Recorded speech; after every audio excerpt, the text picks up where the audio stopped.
Nikon D5 is an extraordinary camera because of its superior autofocus system that really does automatically identify, locate, lock on and track autofocus perfectly for fast-moving subjects at 12 FPS in the real world. It's the best AF system I've ever used for moving targets by a large margin, and it works in the dark as well as in daylight. You don't need to buy new lenses. I get this performance even with my 17-year-old 80-200mm f/2.8 AFS. The D5 is extraordinary because its auto white balance works great in any light, giving great looking results even under modern mixes of awful artificial fluorescent and energy-saving lighting. Its auto white balance the best I've used, along with its little sister the D500. New. As a firmware C1.10, now can shoot through flickering lighting to eliminate random dark and off-color frames when shooting under mercury, fluorescent and LED lighting common in sports and meeting spaces. Electronic front curtain shutter for quieter operation with less vibration, set at menu custom D6, but doesn't make much difference unless you have the mirror locked up. 12 FPS with AF and AE tracking, 14 FPS with locked up mirror in the lab. 200 frame buffer at these speeds, even in 14-bit uncompressed RAW with a fast enough card. 153 AF points that are rated down to LV-4, full moonlight on sand. Touchscreen. ISOs to 100 and 2400, expandable to ISO 3,276,800 is high +5. Auto ISO now has separate settings for maximum ISO with flash and without flash. Also with flash now has options to set the auto ISO to optimize itself for the subject and background together, or only for the subject. What Nikon used to call the Creative Lighting System, CLS, for wireless flash is now called Advanced Wireless Lighting, AL. It now works with both radio or optical control. Can control radio slaves, but only if you use the WRR10 as a master wireless controller and WRA10 adapter to connect the WRR10 to the D5. 4K video. Can shoot stills during video. ISO button now by the shutter, and the exposure mode button moved to the left side where ISO used to be. Advanced mode dial now has detents to make it easier to know where to stop, or to set in the dark by feel. Comes in two versions, either with 2 CF card slots or with 2 XQD slots. Photo shooting bank now recalls exposure mode. Good. Extraordinary real-world autofocus performance. Nikon's fastest DSLR ever, 12 FPS with full AF and auto exposure tracking. Superb high ISO performance and settings to ludicrous values as high as ISO 3,276,800, high +5. Excellent battery life, figure at least 3,000 shots per charge when shooting action sequences. Tough build quality. Easy to save and recall one complete camera state as a file on your memory card. Bad. No fast recall modes for different camera setting. The D5 still uses Nikon's awful settings banks that take too long to select and don't recall all we need, like AF settings, anyway. The D70-200, D610, and D750 are much better here. The D5 is a scorchingly fast camera when set, but it takes too long to reset it from one kind of photo to another. Big. Heavy. Expensive. Missing. No built-in flash, so no built-in ability to trigger optical slaves. No ability to trigger radio slaves unless you use the outboard WRR10 as a master wireless controller and WRA10 adapter to connect the WRR10 to the D5. No power switch lock, easy to knock on or off by accident and miss shots. No auto brightness control for the LCD. The D4S had this. You can set the LCD brightness separately for live view versus playback and menus, but now there are more menu clicks needed to select between these to change brightnesses as you move outdoors or indoors. No full frame AF, it may have a lot of points, but they're mostly near the center of the image. No other full frame DSLR has full frame AF, either. No Wi-Fi unless you buy something. No GPS unless you use an old GP1 or buy a new GP1A. Some buttons light, but not all. Still no sane replacement of Nikon's idiotic custom settings banks, which has been a core incompetency of Nikon since they introduced these in 2003. There are no U1, U2, U3, or C1, C2, C3 or M1, M2, M3 etc. modes so we can save and recall camera settings. As is, there is no way to save camera settings immediately. The custom banks are rewritten every time you set the camera with no way to lock them. Features. Summary of specifications. Imaging, 20.8 MP effective, full frame, FX format. CMOS sensor captures images at 5568 x 3712 pixels with 14 bits /color and RAW mode storage, dual compact flash or dual XQD, stores TIFF, JPEG, NEF RAW, or RAW and JPEG files. Video, records up to 3840 x 2160 pixels at 30 fps in MPEG 4H.264 format for up to 3 minutes, 1920 x 1080p 60 for up to 10 minutes at highest quality, 1920 x 1080p 30 for up to 29 minutes 59 SEC, built-in stereo microphone input, continuous AF available, uncompressed video output, through HDMI burst.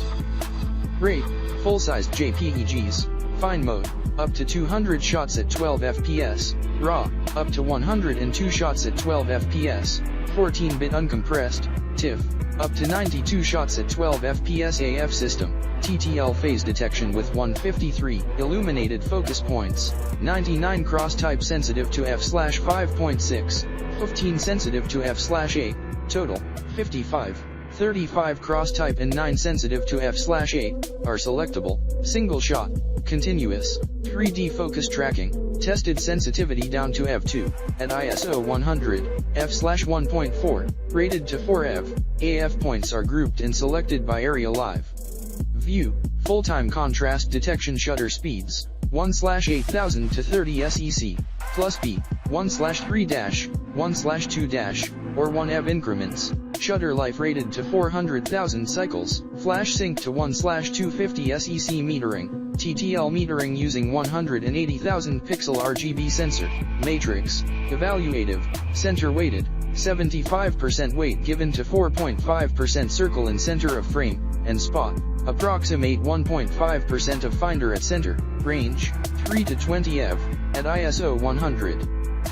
ISO range, ISO 100 to 100 and 2400, in 1 or 1/3 ev steps, expandable to ISO 50 to 3,276,800 viewfinder, fixed eye-level pentaprism LCD, fixed 3.2 inches.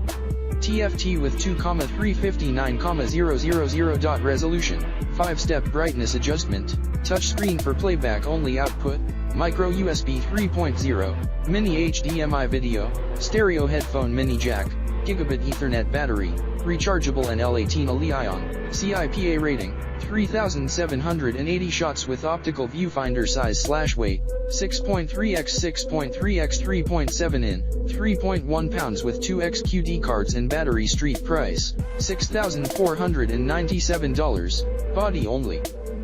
Performance. As it has just 20 million pixels on its sensor, the D5 can't compete with the 36MP D810 for detail resolution, but it compares very well with the 24MP D750, matching or beating it throughout the sensitivity range in our resolution tests. It also beats the 16MP D4S up to ISO 204,800, after which the older camera pulls ahead. This is deep into the D4S expansion range, and one stop into the D5S.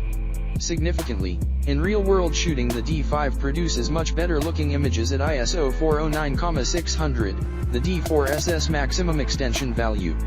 The images are still very noisy, and I wouldn't recommend using this value routinely, but there's less banding visible. It could be a useful option in extreme circumstances. Moving up to the D5's maximum sensitivity setting, ISO 3,280,000, results in a significant drop in image quality. In the low lighting conditions that demand such a high setting, there's little detail in either the RAW or JPEG files. With no noise reduction applied, RAW files have lots of chroma noise, colored speckling, and a check pattern of banding visible at normal viewing sizes. Using center weight metering helped the D5 get the exposure bang on here, but the automatic white balance system found the mixed lighting a challenge. This was easily addressed by adjusting the RAW file in Adobe Camera Raw. The dark background here challenged the D5's matrix metering system, and -1 EV exposure compensation was required to get this shot right. Simultaneously captured JPEGs are much softer looking, as if a watercolor filter has been applied, and there's magenta banding.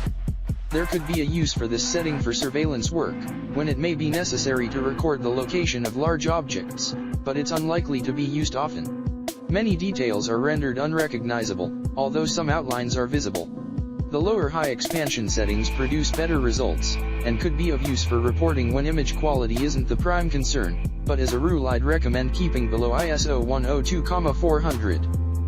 The D4S has a strong reputation for autofocus system performance, and the D5 takes things further, not least with a 102-point increase in the number of AF points.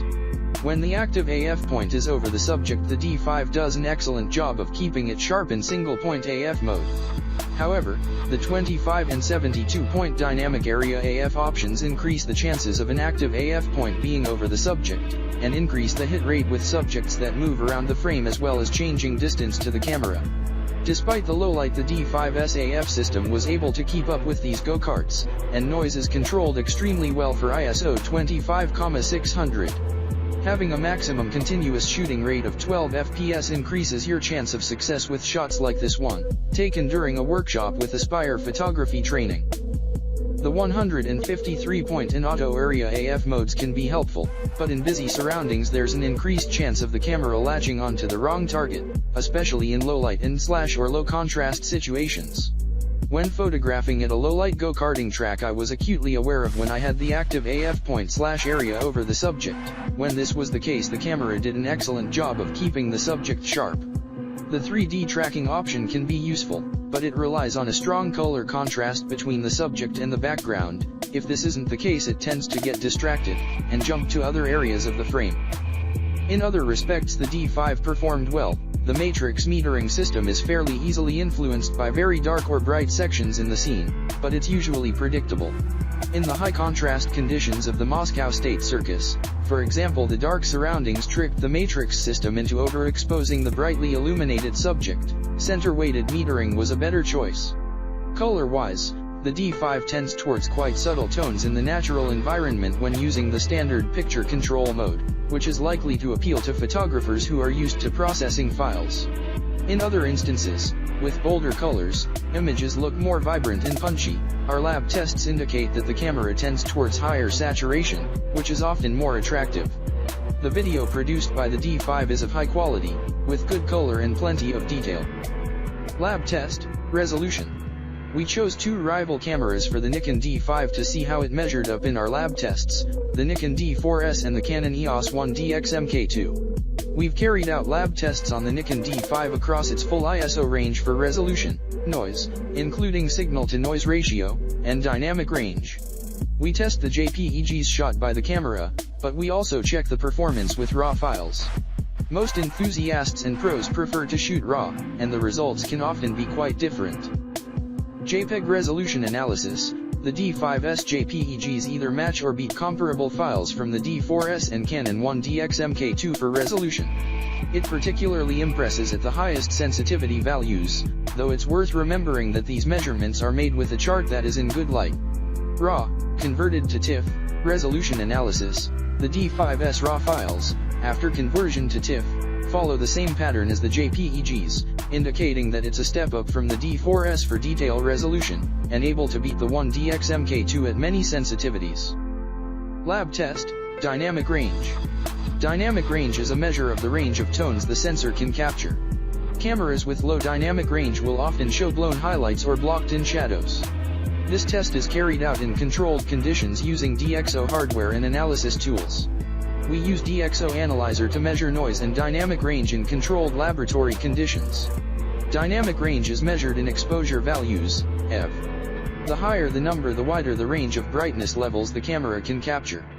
This falls off with increasing ISO settings because the camera is having to amplify a weaker signal. RAW files capture a higher dynamic range because the image data is unprocessed. JPEG dynamic range analysis. With the exception of the upper values, the D5 performs consistently for much of its sensitivity range, producing images with a wide range of tones. RAW, converted to TIFF, dynamic range analysis. While the D5's RAW file dynamic range is good, it is beaten by the D4S and 1DX Mark II, indicating that these cameras capture a broader range of tones and that images stand up to a bit more post-capture adjustment. DxO Analyzer was unable to analyze the RAW files taken at the D5's upper sensitivity values. Lab test, signal-to-noise. This is a test of the camera's noise levels. The higher the signal-to-noise ratio, the greater the difference in strength between the real image data and random background noise, so the cleaner the image will look. The higher the signal-to-noise ratio, the better. JPEG signal-to-noise ratio analysis, up to around ISO 1600 the D5 lags a little behind the D4S, but above that figure it starts to take the lead, indicating that the higher sensitivity images are cleaner. It's not until ISO 25,600 that the D5 overtakes the 1DX Mk2, but the Canon camera doesn't fall far behind, and produces the best results at ISO 409,600. RAW, converted to TIFF, signal-to-noise ratio analysis. Interestingly, the RAW files, after conversion to TIFF, don't compare quite so well to those from the D4S, perhaps indicating the downside of increasing the pixel count, but also suggesting the improvements that have been made with in-camera JPEG processing. The Canon 1DX Mk2 beats the competing Nikon cameras at all but the lowest sensitivity values. DxO Analyzer was unable to analyze the RAW files taken at the D5's upper sensitivity values. We liked. The D5 has the type of build we expect from a professional level camera, and while the control arrangement isn't perfect, existing D4S users will find it easy to swap between models. The touchscreen is a useful addition when reviewing images, but it would have been nice if Nikon had made a bit more use of this feature. Even in low light the D5's autofocusing system is extremely capable, and it's possible to get long sequences of sharp images of fast-moving subjects. We disliked. As well as providing more room for a larger battery, the purpose of the vertical grip on twin-gripped cameras is to make them easier to hold and operate when shooting portrait format images. The D5's vertical grip goes some way to achieving this, but it's not as successful as the Canon 1DX Mki's implementation. The AF controller, aka sub-selector, isn't in the same location relative to the grip, so as you swap from horizontal to upright shooting you find yourself reaching towards the wrong place. This is something D4S photographers will be well used to, and which most will have adapted to, but it's not ideal. Nikon could also do with rethinking some of the interface to make key features easier to find and adjust quickly. The counter-argument to these handling issues is that the D5 has been kept the same to make it easier for working photographers to upgrade from the D4S, or keep their D4S as a second body to the D5. But if that's the case, does that mean we can never have any handling improvements?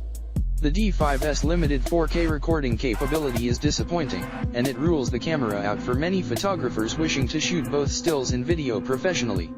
This may change if the promised firmware upgrade arrives soon.